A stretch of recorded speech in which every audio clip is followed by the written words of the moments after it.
Welcome back to Xylem learning. Xylem ലേണിംഗിൻ്റെ പുതിയൊരു ക്ലാസ്സിലേക്ക്, മലയാളം ക്ലാസ്സിലേക്ക്, ശ്രുതി ടീച്ചറിൻ്റെ ക്ലാസ്സിലേക്ക് ഏവർക്കും സ്നേഹ സ്വാഗതം. അപ്പോൾ ഇന്ന് പരീക്ഷ ടൈമൊക്കെ ആയില്ലേ? അപ്പോൾ നിങ്ങൾക്ക് പരീക്ഷയ്ക്ക് എങ്ങനെ പഠിക്കണം, എന്ത് പഠിക്കണം എന്നൊക്കെയുള്ള കൺഫ്യൂഷൻ ഉണ്ടാവും. കാരണം 5ാം ക്ലാസ്സിലെ പാഠപുസ്തകമൊക്കെ മാറിയിട്ടുണ്ട്. അപ്പോൾ അതിൻ്റെതായ കൺഫ്യൂഷനും ടെൻഷൻസും ഒക്കെ നിങ്ങൾക്ക് ഉണ്ടാവും എന്നറിയാം. അതൊക്കെ ഒന്ന് മാറ്റിത്തരാനാണ് ടീച്ചർ വന്നിരിക്കുന്നത്. ഓക്കെ, അപ്പോൾ നമ്മുടെ വാട്സപ്പ് കമ്മ്യൂണിറ്റി ഗ്രൂപ്പിൽ ജോയിൻ ചെയ്യാത്തവർ വാട്സപ്പ് കമ്മ്യൂണിറ്റി ഗ്രൂപ്പിലൊക്കെ ജോയിൻ ചെയ്യണം. ടീച്ചറിന്റെ പേര് ഞാൻ നേരത്തെ പറഞ്ഞു കേട്ടോ, ശ്രുതി എന്നാണ്. നമുക്ക് പരീക്ഷയെ എങ്ങനെ ചിരിച്ചുകൊണ്ട് നേരിടാം എന്ന് നോക്കാം കേട്ടോ. അതിനു മുൻപ് നമ്മുടെ ക്ലാസ് 5-ന് നിങ്ങൾ ഇതുവരെ ജോയിൻ ചെയ്തിട്ടുണ്ടോ എന്നറിയില്ല. പൃഥ്വി എന്ന് പറയുന്ന ഒരു ബാച്ച് ഉണ്ട് സൈലത്തിന്. ആ പൃഥ്വി ബാച്ചിൻ്റെ പ്രത്യേകത എന്താണെന്ന് വെച്ചാൽ വളരെ എക്സ്പീരിയൻസ്ഡ് ആയിട്ടുള്ള ഫാക്കൽറ്റീസ് ക്ലാസ്സുകൾ എടുക്കുന്നുണ്ട് എന്ന് നിങ്ങൾക്ക് അറിയാം അല്ലേ? അപ്പോൾ അവിടെ ഓരോ യൂണിറ്റ് കഴിയുമ്പോഴും യൂണിറ്റ് ടെസ്റ്റ് അല്ലേ, ഓരോ പാഠങ്ങൾ കഴിയുമ്പോൾ അതിൻ്റെ ക്വസ്റ്റ്യൻ പേപ്പർ ഡിസ്കഷൻ ആയാലും അല്ലെങ്കിൽ യൂണിറ്റ് ടെസ്റ്റ് ആയാലും എല്ലാം ഇങ്ങനെ മുറക്കി നടന്നുകൊണ്ടിരിക്കുകയാണ്. കൂടുതൽ അഡീഷണൽ ആയിട്ട് അവർ വളരെ നേരത്തെ പഠിച്ചു കഴിഞ്ഞ് ഇപ്പോൾ റിവിഷനൊക്കെ സ്റ്റാർട്ട് ചെയ്തിട്ടുണ്ട്. അപ്പോൾ ഇനിയുള്ള പരീക്ഷയ്ക്കെങ്കിലും നിങ്ങൾക്കത് യൂസ്ഫുൾ ആക്കിയിട്ട് നിങ്ങളത് ഉപയോഗപ്പെടുത്തണം. അതൊന്ന് ഉപയോഗപ്പെടുത്തണം. അതിൻ്റെ ഫീച്ചേഴ്സൊക്കെയാണ് നമ്മളിവിടെ പറഞ്ഞത്. അതിൻ്റെ ഒരു ഫീ എന്ന് പറയുന്നത് ഒരു വർഷത്തേക്ക് 1999 രൂപയാണ് എന്നും കൂടെ നിങ്ങൾ ഓർത്ത് വെക്കുക കേട്ടോ. അപ്പോൾ അവിടുത്തെ ഫീച്ചേഴ്സാണ് ഇതൊക്കെ. മോഡൽ ക്വസ്റ്റ്യനും ജനറൽ ഇൻഫോർമേഷനും ഡൗട്ട് ക്ലാരിഫിക്കേഷനും ഒക്കെ നമ്മുടെ പൃഥ്വി ബാച്ചിൽ നടക്കുന്നുണ്ട്. ആ ബാച്ചിൽ ജോയിൻ ചെയ്തവരോടൊന്ന് ചോദിച്ചാൽ അറിയാം. ഇപ്പോൾ അവിടെ കറക്റ്റ് റിവിഷനൊക്കെ കഴിഞ്ഞ് എല്ലാം സെറ്റായിരിക്കുകയാണ് ഓരോ വിഷയത്തിനും കേട്ടോ. അപ്പം നമ്മുടെ അടിസ്ഥാന പാഠാവലി ആയിക്കോട്ടെ, കേരള പാഠാവലി ആയിക്കോട്ടെ, അടിസ്ഥാന പാഠാവലിയിൽ നമുക്ക് പഠിക്കാനുള്ളത് ആദ്യത്തെ യൂണിറ്റ് കളിയല്ല കളി എന്ന് പറയുന്ന ഒരു യൂണിറ്റാണ്. ആ യൂണിറ്റിൽ 3 പാഠങ്ങളാണ് നമുക്ക് പഠിക്കാനുള്ളത്. ആ 3 പാഠത്തിൽ നിന്നും മിക്സ് ചെയ്തുകൊണ്ട് അല്ലെങ്കിൽ ഏകദേശം ഒരു സ്വഭാവമുള്ള ഒരു യൂണിറ്റാണ്. അതായത് ആദ്യത്തെ പാഠവും 2ാമത്തെ പാഠവും 3ാമത്തെ പാഠവും കളിയുമായിട്ട് റിലേറ്റ് ചെയ്തിട്ടുള്ള ഒരു പാഠമാണ്. അതുകൊണ്ട് തന്നെയാണ് കളിയല്ല കളി, വെറും കളിയല്ല ഈ കളി എന്ന് പറയും. നമ്മൾ കളിക്കുന്ന കളിയൊന്നും വെറും കളി പറയുകയല്ല, അതിലും ഒരു കാര്യമുണ്ട് എന്ന് നമ്മൾ മനസ്സിലാക്കണം. അപ്പോൾ ആ ഭാഗത്തു നിന്നൊക്കെ എങ്ങനെ ചോദ്യം വരുന്നൊക്കെ നമുക്ക് നോക്കേണ്ടതായിട്ടുണ്ട്.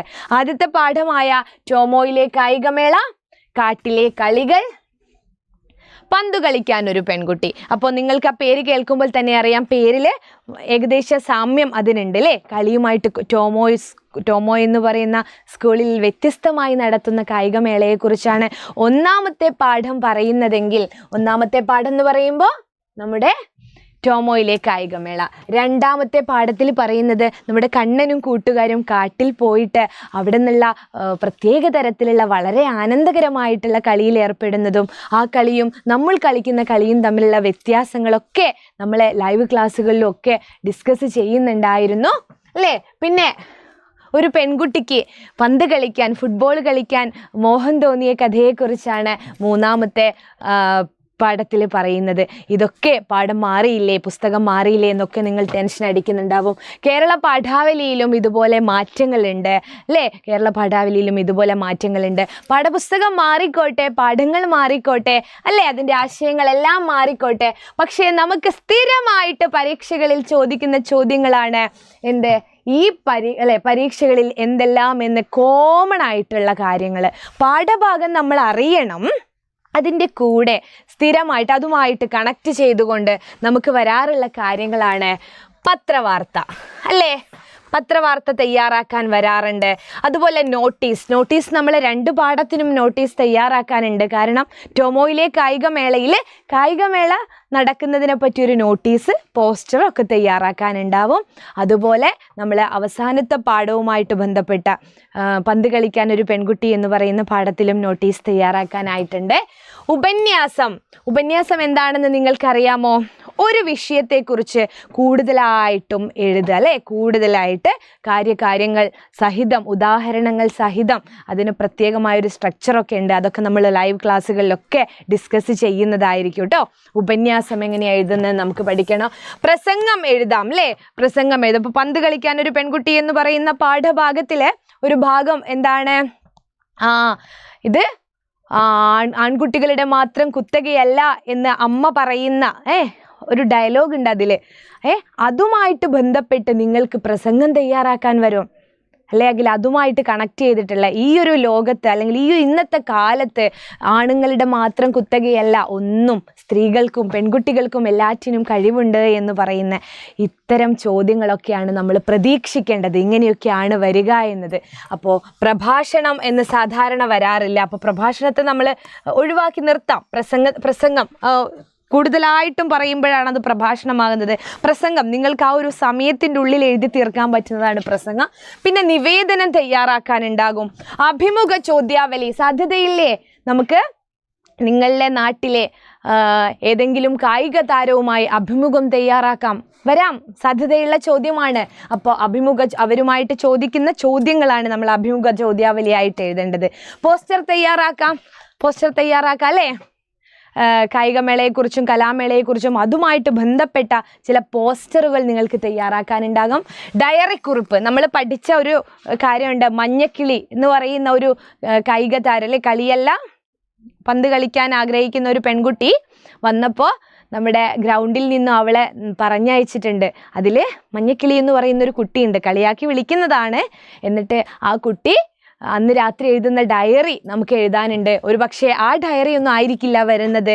നിങ്ങൾക്കായിരുന്നു ഈ ഒരു അനുഭവമെങ്കിൽ നിങ്ങളുടെ ഡയറി എങ്ങനെയായിരിക്കും? അതായിരിക്കും ചോദ്യം. അങ്ങനെയായിരിക്കാം ചോദ്യം. ഇനി അപേക്ഷ ആമുഖക്കുറിപ്പ്. ഇതൊരു പക്ഷേ ഈ ഒരു പരീക്ഷയ്ക്ക് ഈ ഒരു പാഠത്തിൽ നിന്നും ഇങ്ങനെ ഒരു സാധനം നമ്മൾ കാണുന്നില്ല. എങ്കിലും ഇതും പരീക്ഷകളിലെ ചോദ്യമാണ് എന്ന് അറിയുക. അതുപോലെയാണ് അനുഭവക്കുറിപ്പ്. മക്കളെ, അനുഭവക്കുറിപ്പ് ഉണ്ടാകാൻ വളരെ സാധ്യതയുണ്ട്. കാരണം നമ്മുടെ സുമംഗല എന്ന് പറയുന്ന ഒരു കുട്ടി, ഞാൻ ഉദാഹരണം പറയുകയാണ്, എല്ലാ പാഠവും നമ്മൾ ഇതുപോലെ കണക്ട് ചെയ്യണം. എങ്ങനെ ഈ പാഠത്തിൽ നിന്നും അനുഭവക്കുറിപ്പ് വരാം, എങ്ങനെ ഈ പാഠത്തിൽ നിന്നും പ്രസംഗത്തിന് വിഷയം വരാം എന്നൊക്കെ നമുക്കൊന്ന് ചിന്തിച്ച് നോക്കിയാൽ മനസ്സിലാവും. നമ്മുടെ ലൈവ് ക്ലാസ്സുകളിൽ ഇത് കൂടുതൽ പറയുന്നതായിരിക്കും. അതുപോലെ അനുഭവക്കുറിപ്പ് എന്താണ്? സുമംഗലയുടെ അനുഭവം. നിങ്ങളെയാണ് ഗ്രൗണ്ടിൽ നിന്നും നാണം കെടുത്തി അല്ലെങ്കിൽ കളിക്ക് കൂട്ടാതെ പറഞ്ഞു വിട്ടതെങ്കിൽ നിങ്ങൾ എങ്ങനെയായിരിക്കും പ്രതികരിച്ചിട്ടുണ്ടാവുക? നിങ്ങളുടെ അന്നത്തെ അനുഭവം ഡയറി ആയിട്ടോ അല്ലെങ്കിൽ നിങ്ങളുടെ ഇതുപോലുള്ള അനുഭവം നിങ്ങൾക്കുണ്ടായിട്ടുണ്ടോ? അനുഭവക്കുറിപ്പ് എഴുതുക. അല്ലെങ്കിൽ നിങ്ങളുടെ സ്കൂൾ പഠനകാലത്തെ കായിക മത്സരങ്ങളെക്കുറിച്ചൊക്കെ ഒരു പക്ഷേ എഴുതാനുണ്ടാവുക. അപ്പോൾ അനുഭവക്കുറിപ്പും നമുക്ക് പ്രതീക്ഷിക്കാവുന്നതാണ്. അപ്പോൾ എ ഗ്രേഡ് എന്ന് പറയുന്ന അല്ലെങ്കിൽ ഫുൾ മാർക്ക് എന്ന് പറയുന്ന ആ ഒരു ലക്ഷ്യത്തിലേക്ക് നിങ്ങൾ എത്താൻ മലയാളത്തിൽ ഇത്തരം കാര്യങ്ങളാണ് ശ്രദ്ധിക്കേണ്ടത്. പാഠം ഏതുമായിക്കോട്ടെ ആ പാഠം നമ്മൾ കൃത്യമായിട്ടൊന്ന് പഠിക്കുക. ഒപ്പം ആ പാഠത്തിൽ നിന്ന് ഇതുപോലുള്ള ചോദ്യങ്ങൾ എങ്ങനെ വരും എന്നുള്ളതാണ് നമ്മൾ മനസ്സിലാക്കേണ്ടത്. അപ്പോൾ സ്നേഹത്തോടെ ഇപ്പോൾ ശ്രുതി ടീച്ചർ ഇവിടുന്ന് വിട പറയുകയാണ്. പക്ഷേ നിങ്ങളുടെ മാരത്തോൺ ലൈവ് പബ്ലിക് ലൈവുകളിൽ ഞാൻ വരുന്നതായിരിക്കും. ഒപ്പം മറന്നു പോകാതെ പൃഥ്വി ബാച്ചിനെ പറ്റി ഒന്ന് ഓർക്കുക. ഓണപരീക്ഷ ഇങ്ങനെ നമ്മുടെ കൂടെ ഇങ്ങനെ പഠിക്കുകയാണെങ്കിൽ അടുത്ത പരീക്ഷകളിൽ നമ്മൾ എന്ത് ചെയ്യണം? പൃഥ്വി ബാച്ചിൽ ജോയിൻ ചെയ്തുകൊണ്ട് വളരെ ഡീറ്റെയിൽ ആയിട്ട് തന്നെ പഠിക്കേണ്ടതാണ്. അപ്പോൾ അടുത്ത ക്ലാസ്സിൽ കാണാം. അതുവരേക്കും tata bye. It's me Shruti Vaishakh from Xylem learning.